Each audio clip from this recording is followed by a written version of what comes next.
Bada bing, bada bu. Hai semuanya, apa kabar? Semoga sehat-sehat aja. Hari ini aku pengen cerita satu cerita yang aku udah kebelet banget pengen cerita ke kalian dari lama. Cuma setiap aku cerita tuh selalu aja kayak ke-interrupt. Sebenarnya ceritanya seru banget dan mumpung ini masih pagi dan aku masih semangat banget, jadi aku mau cerita hari ini. By the way, disclaimer, cerita hari ini tuh bakal ngomongin satu kelompok, satu etnis. Dan dengan aku cerita di sini tuh bukan berarti aku membenci etnis tersebut, tapi aku cuma menceritakan ini yang terjadi di lingkungan mereka. Dan yang kedua, cerita hari ini agak lumayan panjang, jadi jangan lupa siapin cemilan. Oke, kalian tahu semua kalau aku suka banget nonton film, terutama film-film kayak Spanish atau Indian, karena menurut aku mereka bikin film murder mysteries atau true crime yang bagus banget. Nah, hari ini tuh aku pengen cerita tentang satu film. Sebenarnya film tersebut kalau aku lihat dari actingnya sebenarnya B aja ya, karena menurut aku terlalu dilebih-lebihkan. Tapi plotnya keren banget dan aku kayak jadi di film ini tuh menceritakan seorang guru biologi yang bernama Divka. Jadi guru biologi ini tuh dia punya anak yang bernama Arya. Nah, kebetulan dia tuh ngajar di sekolah di mana Arya tuh bersekolah. Jadi dia ngajar anaknya sendiri lah gitu loh di kelas gitu. Nah, suatu hari pas dia lagi tengah-tengah ngajar, ada salah satu teman sekelasnya Arya yang ngirimin Arya film jorok. Terus Arya pas dikirimin kayak gitu dia kaget dong, apaan nih gitu. Si Divka bingung, apa nih berisik-berisik di belakang. Akhirnya Bu Divka tuh nyamperin mejanya Arya dan Arya ngelaporin kalau ini kirimin sama Mohit. Bu Divka gak suka dong, apalagi tuh anaknya. Akhirnya dia mungkin agak bias, dia jalan ke mejanya Mohit, dia ambil HP-nya Mohit, dia ke jendela dan dilempar HP-nya Mohit dari jendela. Terus dia bilang ke Mohit, saya mau ketemu orang tua kamu. Arya di satu sisi dia malu juga dong, karena semua orang tahu kalau ibu Divka ini adalah ibunya dia. Dia merasa mungkin teman-teman sekelasnya akan mikir kalau Bu Divka tuh ngelakuin hal itu karena dia ibunya Arya. Lalu pindah ke scene selanjutnya, di mana mereka makan malam. Bu Divka, Arya, terus suaminya Bu Divka, dan adiknya Arya juga. Ternyata Bu Divka itu adalah ibu tirinya Arya. Jadi bapaknya Arya itu menikah sama Bu Divka ketika Arya masih kecil. Kenapa? Karena ibunya Arya ini sudah meninggal waktu dia masih kecil. Terus dia menikah sama Bu Divka, terus punya adik lagi kecil. Terus seperti biasa lah, kayak namanya keluarga, mereka kan ngobrol-ngobrol, bercanda-bercanda. Bapaknya Arya ini nanya, kamu liburan ini mau kemana? Terus Arya nunjukin satu foto pegunungan di mana tempatnya bagus banget, cantik, bersih, terus kelihatannya kayak, wah menyenangkan ya liburan ke sana. Terus bapaknya kayak, oh boleh ini bisa dipertimbangkan nih. Nanti kita bisa liburan kalau Ayah udah pulang dari New York. Terus tiba-tiba Arya kayak ngerayu bapaknya gitu. Ayah ganteng deh. Terus bapaknya kayak, kamu mau apa? Iya, jadi Sabtu ini aku ada pesta sama teman-teman aku. Satu sekolah diundang kok, nggak cuma beberapa orang doang. Pestanya di mana? Ditanya sama Bu Divka gitu kan. Oh, pestanya di Zodiac Farm. Itu kayaknya semacam disco atau club. Terus bapaknya bilang, loh bukannya Sabtu ini acara Valentine ya? Kamu bener tuh cuma mau pesta doang atau mau ada acara lain? Bener kok, aku cuma mau pesta doang gitu. Karena emang satu sekolah diundang dan kita pengen datang aja ya gitu. Kapan lagi kita bisa senang-senang? Bentar lagi kan kita mau ujian. Ayahnya Arya sama Ibu Divka ini agak ragu-ragu ya, karena aduh malam-malam lagi pesta, terus cuma anak-anak muda, gak ada orang tuanya. Arya ngambek dong, karena dia tahu orang tuanya pasti gak akan kasih. Akhirnya Bu Divka ngebujuk Arya masuk ke dalam kamarnya Arya dan bilang, oke, aku udah discuss sama ayah kamu boleh pergi ke pesta itu. Tapi kamu makan malam ya, nih makannya dimakan. Kamu gak makan loh tadi, nanti kamu sakit. Jadi sebenarnya Bu Divka ini tuh baik ya, bukan tipe-tipe ibu-ibu tiri yang macamnya Cinderella gitu. Tapi memang dari Aryanya sendiri, dia tuh gak bisa nerima Bu Divka karena dia merasa semenjak adanya Bu Divka, bapaknya tuh ngelupain ibu kandungnya dia. Sampai keesokan harinya, bapaknya siap-siap nih, dia mau pergi ke New York karena bapaknya mau ada perjalanan bisnis ke sana. Terus seperti biasa keluarganya kayak di luar, kayak ya selamat jalan ayah, hati-hati ya, jangan lupa oleh-olehnya. Terus bapaknya berangkat, mereka masuk ke rumah. Arya ngaso-ngaso nih dia sambil kutekan dengerin lagu. Tiba-tiba pintu rumahnya tuh diketok. Ternyata ada dua transgender di depan rumah mereka, yang mana mereka adalah murid dari PKK-nya si Ibu Divka. Mereka bilang, oh kita baru aja buka toko kain, kamu datang dong. Lalu dua transgender ini ngobrol-ngobrol sama Bu Divka di ruang tamu dan pamitan pulang. Malam itu adalah pestanya. Arya dandan pakai baju yang cantik. Akhirnya dia keluar dijemput sama kedua temannya ke Zodiac Farm. Arya sama teman-temannya masuk ke tempat itu, mereka having a good time, mereka minum, mereka dance, mereka ketawa-tawa. Di sana tuh tempatnya lumayan gede, karena kayaknya kalau gue lihat ini lebih kayak ke prom daripada ke diskotek. Ada dance floor segede lapangan bola, terus ada table-table juga di pinggir-pinggir. Nah, di salah satu table itu ada salah satu peran yang kita nggak suka dari awal, yaitu Mohit, yang mana yang ngirimin gambar jorok ke Arya.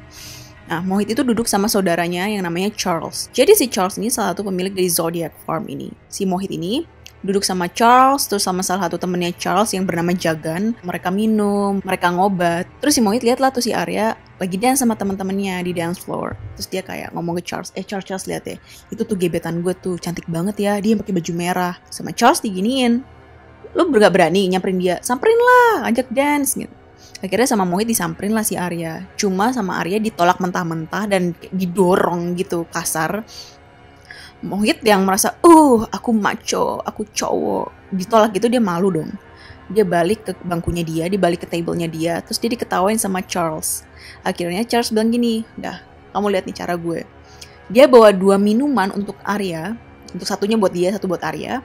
Dan salah satu minumannya itu udah di spike, udah dimasukin obat, dimana mungkin bikin Arya pingsan atau nggak sadarkan diri nanti. Terus dia tawarin lah ke Arya, mau minum nggak? Ditolak sama Arya, no thank you gitu. Sumpah ini buat lo, ini enak loh. Malah minuman itu bukannya diambil sama Arya, diambil sama temennya Arya. Udah sini buat gue aja, terus diminum sampai habis. Bete dong Charles karena targetnya nggak dapet. Akhirnya dia balik lagi ke tablenya dia, merasa gagal. Diketawain lah si Charles ini sama Mohit. Katanya suruh belajar dari lo, katanya suruh lihat lo, mana lo juga gagal. Terus mereka ketawa-tawa. Akhirnya salah satu yang di table itu yang bernama Jagan, si Jagan ini ngomong, lo mau dapat perhatian dia, bukan gitu caranya. Cewek kayak gitu nggak bisa diperlakukan dengan lembut, harus dengan agak kasar sedikit. Dan pas banget temannya si Arya ini lagi teler banget gara-gara minum minuman yang dikasih sama si Charles tersebut. Terus Arya bawa ke salah satu bangku dong si temannya ini dan dia berusaha untuk telepon taksi. Tapi sayangnya karena itu klub, jadinya susah banget untuk dapat sinyal. Akhirnya si Arya harus keluar dari klub tersebut untuk telepon taksi. Tapi sebelumnya dia telepon dulu sama Divka, ditanyain pulang jam berapa. Ini udah jam 12.45. Kamu mau pulang jam berapa nih? Udah kemalaman. Arya bilang, ini udah mau pulang, kita lagi cari taksi. Sekitar 40-45 menitan kita sampai rumah. Pas banget Arya udah tutup telepon ibunya dan mau telepon taksi, dia disekap dari belakang oleh keempat cowok. Yaitu Charles, Mohit, Jagan, sama salah satu ini kita sebut aja namanya Babu ya. Si Babu ini tuh dia satpam dari Zodiac Farm. Mereka masukin Arya ke dalam mobil, disekap, dan mereka rame-rame melecehkan Arya di mobil tersebut. Bahkan waktu Arya berusaha teriak-teriak, si Charles aja ngomong, bilang sama ibu lo, aduin sama ibu lo, bilang kalau berani. Mereka bawa mobil itu ke tempat yang jauh, ke rural area gitu, ke tempat-tempat yang sepi. Mereka melecehkan Arya di dalam mobil bergantian, sampai akhirnya Arya dibuang ke selokan yang cukup gede di pinggir jalan. Habis itu mereka balik lagi ke Zodiac Farm, terus mereka lanjutin lah pestanya mereka, sampai, di Zodiac Farm itu, keempat cowok itu ngelihat ada ibunya Arya di situ. Karena ibunya Arya udah panik banget dong. Itu posisinya udah jam 2 pagi. Arya kok nggak pulang-pulang. Sementara Arya udah janji 40-45 menitan dia udah sampai rumah. Dia cari-cari, Arya nggak ada di Zodiac Farm. Terus dia berusaha telepon temennya Arya, nggak ada yang diangkat. Dan ibunya udah desperate banget. Akhirnya si Budivka ini pergi kantor polisi. Dia ngelaporin kehilangan Arya. Tapi I don't know why. Somehow polisi-polisi di India tuh mereka nggak serius kalau ada hal-hal kayak gini, dan dia malah bilang, mungkin dia pergi sama pacarnya kali, kan Valentine nih, mungkin lah mereka nggak punya acara spesial. Dia juga sebel dong dan defensif. Dia bilang, gue tahu Arya orangnya seperti apa, dan dia kalau bilang dia bakal sampai rumah dalam 40-45 menit, pasti dia sampai rumah dalam 40-45 menit, nggak mungkin lewat. Polisinya yang gak guna itu, akhirnya mereka cuma bisa ambil statement dari Budivka, dan mereka bilang, oke, kalau ada info apa-apa soal Arya, kita bakalan kabarin ibu. Si Budivka ini keluar dan mau pulang. Nah, pas dia mau jalan ke mobilnya, dia di stop sama satu private investigator ini namanya DK. Nah, si DK ini tuh ngomong, menurut saya, ibu harusnya hire saya, karena saya private investigator. Semoga anak ibu dilindungi Tuhan, tapi masalahnya berdoa aja gak cukup, jadi saya bisa bantu ibu. Budivka ini orangnya agak skeptical gitu ya, karena DK ini, gimana gue bisa percaya kalau lo bener, kalau lo legit. Tapi feelingnya Budivka ini bener aja ya, karena besok paginya ada orang yang lagi jogging sama anjingnya dan mereka nemuin badannya si Arya ini di selokan. Budivka yang ditelepon dan dilaporin sama polisi panik banget dan nyamperin ke rumah sakit. Dia nangis-nangis, untungnya Arya masih hidup. Cuma dokter bilang kalau Arya baru saja mengalami kekerasan seksual. Polisi pun datang, ada yang juga jadi investigatornya mereka yang bernama Matthew Francis. Ini Matthew Francis ini, you're gonna hate him. Gue benci banget sama dia karena dia nggak guna. Budivka yang makin stres, yang dia udah nggak tahu harus ngapain lagi. Akhirnya dia telepon suaminya dan bilang, please tolong pulang, aku udah nggak sanggup lagi. Bapaknya Arya dapat berita itu langsung pulang. Dia langsung ngambil flight pertama dari New York dan dia langsung pergi ke rumah sakit di mana Arya dirawat. Matthew Francis, atau di sini kita panggilnya Matt aja ya, lebih gampang. Karena dia nggak mau buang-buang waktu, dia memaksa untuk, ayo dong Arya, please kamu kasih kayak kesaksian. Karena kalau nggak kita nggak bisa usut ini ke pengadilan. Akhirnya sebegitunya si Arya bisa ngomong, mereka langsung rekam kesaksiannya Arya. Dia cerita apa aja yang terjadi sama dia, dan dia juga bilang siapa aja pelaku-pelakunya, yang mana adalah Jagan, Charles, Mohit, sama Babu. Dari kesaksiannya itu, keempat cowok tadi ditangkap dan mereka diadili di pengadilan. Tapi sidang gak berjalan dengan lancar karena banyak banget clash. Salah satunya adalah di badannya Arya tuh terkandung alkohol sebanyak 0,8% apa 0,8 ml. Dan itu menjadi salah satu persoalan di mana hakim tuh merasa kayak Arya juga salah di sini karena dia mabui. Lalu clash yang kedua, di mana Divka tuh pas dia datang ke Zodiac Farm, dia lihat ada Jagan, ada Babu, ada Mohit, ada Charles di sana. Di mana lawyernya keempat orang tersebut bilang, pas kamu datang ke Zodiac Farm, mereka kan ada di situ. Sekarang buktinya mana kalau mereka yang melecehkan Arya? Ketiga, ketika si investigator yang gak guna ini, si Matt ini, dia berusaha menyelidiki mobil yang mereka pakai untuk melecehkan Arya, mereka coba swab sana sini, gak ada bukti sama sekali. Karena setelah kejadian, sama mereka tuh mobil tuh dibersihin sebersih-bersihnya. Jadi gak ada sidik jari, gak ada bekas DNA, gak ada apa-apa. Karena bukti-bukti tersebut, makanya keempat cowok ini mereka bebas. Aryanya Arya gak terima sama sekali. Dia langsung bangun dari kursinya di pengadilan dan dia pukulin itu si Mohit. Sampai akhirnya ayahnya Arya ditangkap polisi dan masuk ke penjara. Akhirnya Budivka harus bail dia dong. Di situ satu keluarga depresi banget. Bahkan at some point Arya berusaha untuk menghabisi dirinya sendiri. Dia berusaha untuk bunuh diri. Ibu Divka sendiri, dia mikir untuk balas dendam. Pertama-tama dia hubungi si DK, si private investigator yang dia kira adalah joke ini. Kamu bisa bantuin aku nggak? Tolong cari tahu tentang 4 orang ini, informasi apapun. Jadi Budivka ini mau memutuskan, mau menghancurkan rantai yang paling lemah, di mana adalah Babu. Berdasarkan dari informasinya DK, Babu ini suka nongkrong di satu tempat, sebut aja namanya X, Bar X, setiap Senin malam. Budivka ini minta tolong sama murid-muridnya dia yang transgender itu untuk ngerayu si Babu ini. Dia dirayu sama cewek, ayo sini naik bajai sama aku. Namanya udah mabui ya, dia udah telar gitu, udah bingung kan. Wah, gak bisa bedain mana cewek bener mana enggak. Dia ikutin lah tuh si transgender itu naik ke bajai. Sampai di bajai dia disekap dan bius ya, semacam dibius gitu sampai dia pingsan. Dia gak sadarkan diri dan gak pulang ke rumah sampai 3 hari. Pas bangun-bangun dia udah kayak di kompleks perkampungan rumahnya dia. Dan dia udah kayak, dia tahu itu deket rumahnya dia.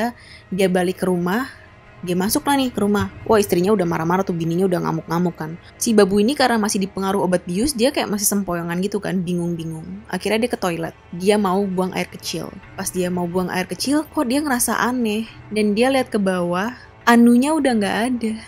Shock banget dong Babu. Dia kaget, dia mundur-mundur, dia nggak lihat, dia kepleset.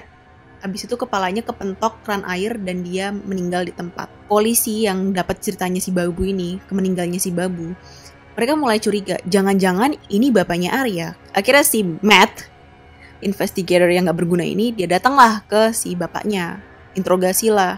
Bapaknya karena dia nggak tahu apa-apa, dia, apaan sih? Bukan gue. Sistem keadilan kalian aja udah rusak. Gak ada yang bisa gue lakukan. Jangan pernah ganggu keluarga gue lagi. Tapi si Matt ini masih gak percaya kalau bapaknya bukan pelakunya.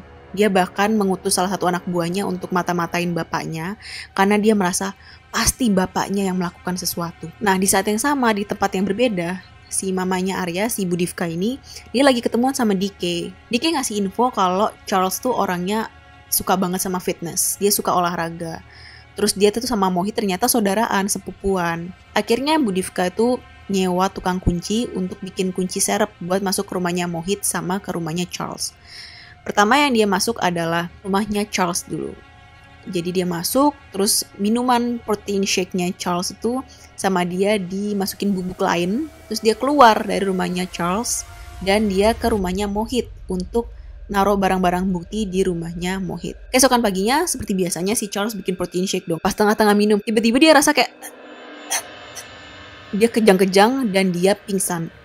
Ternyata dia lumpuh satu badan karena protein shake yang dia punya itu ada kandungan sianidanya. Setelah diusut sama rumah sakit, sianida yang ada di dalam protein shake-nya si Charles itu dibuat dari biji apel yang udah digerus sedemikian rupa menjadi bubuk. Biji apel itu mengandung sianida dan Charles ini masih beruntung karena dia masih hidup. Mohit yang tahu cerita itu langsung shock banget dong. Dia kayak, siapa yang giniin kamu? Siapa? Posisinya mereka lagi di rumah sakit, Mohit, polisi, Charles, dan ada DK juga. Dia lagi pura-pura jadi salah satu pasien di kursi roda. Terus dia nguping lah dari luar. Di tengah-tengah sesi jenguk itu, tiba-tiba HP-nya si Mohit bunyi. Alarm tanda kebakaran di rumahnya tuh bunyi. Jadi dia langsung buru-buru pulang ke rumah, di escort sama polisi. Polisi ikutan ke rumahnya dia. Ternyata gak ada apa-apa. Terus bingung dong si Matt. Gak mungkin bunyi alarm lo tuh kalau gak ada apa-apa. Ternyata di kamar mandinya si Mohit ada rokok terlarang yang masih posisinya masih nyala. Oh, jadi ini yang kamu lakuin. Kamu ngerokok kayak ginian.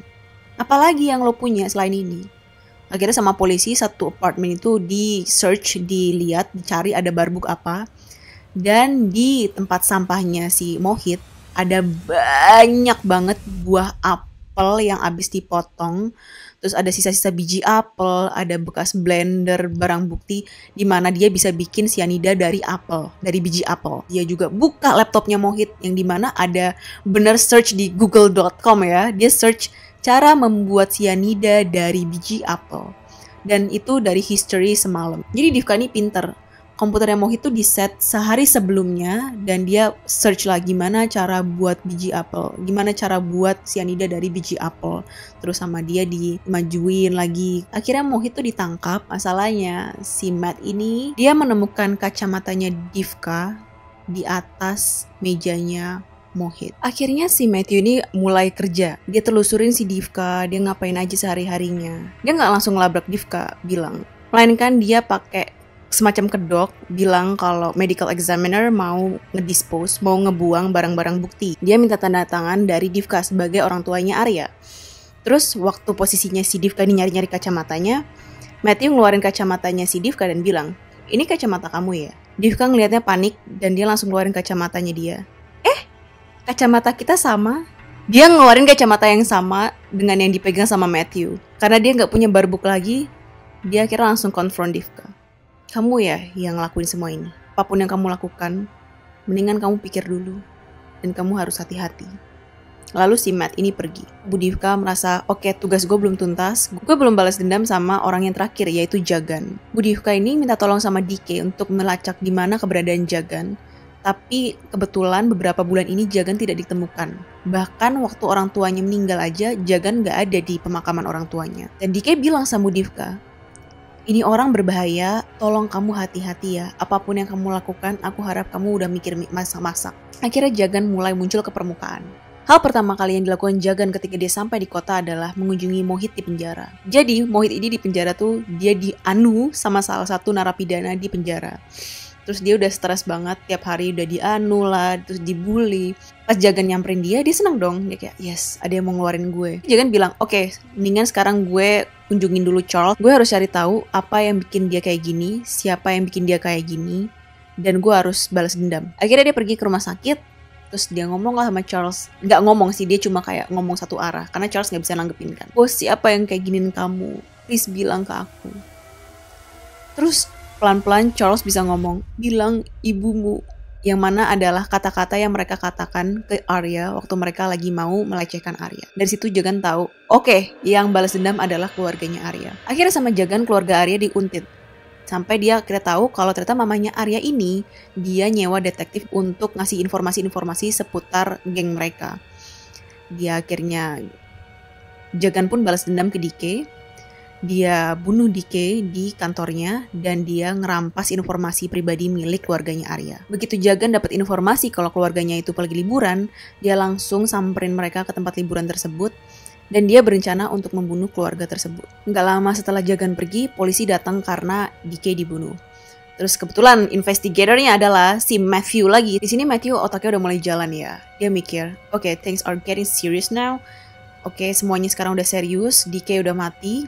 Dia dibunuh pasti sama salah satu dari gengnya si Mohit dan Charles. Dan itu pasti Jagan. Matt frustrasi banget karena dia nggak nemuin salah satu apapun yang membuktikan kalau DK ini dibunuh sama Jagan. Sampai akhirnya dia ngelihat ke foto-foto di temboknya DK. Dia ngelihat ternyata DK itu dari dulu tuh nggak pernah pakai kacamata sampai dia jadi PI.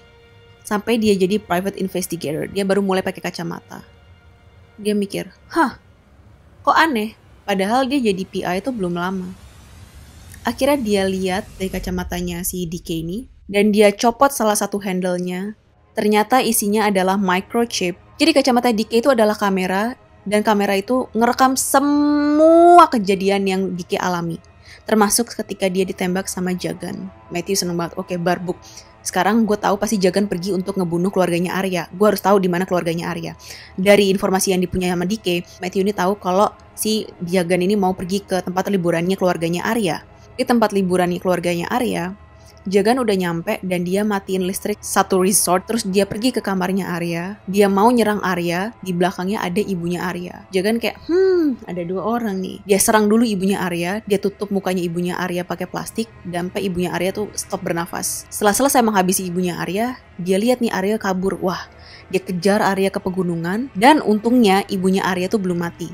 Jadi tengah-tengah dia gak bisa napas, tiba-tiba dia napas lagi. Kayak, Budivka itu langsung bangun, langsung kejar si Jagan. Pas dia berhasil nemuin Jagan, dia berebutan, dia berantem sama Jagan, berebutan pistol. Tapi tiba-tiba detektif Matthew ada di situ. Dan dia nodongin senjatanya dia ke arah Jagan. Setelah bergerumul, akhirnya si Budivka berhasil merebut senjatanya Jagan dan hampir aja ngebunuh Jagan. Cowok itu emang cupu banget. Dia tiba-tiba kayak, ampun, tolong, jangan apa-apain saya kamu. Dan si Matthew juga berusaha untuk meyakinkan Budivka untuk nggak nembak Jagan. Jangan, kamu pikirin keluarga kamu pikirin anak kamu.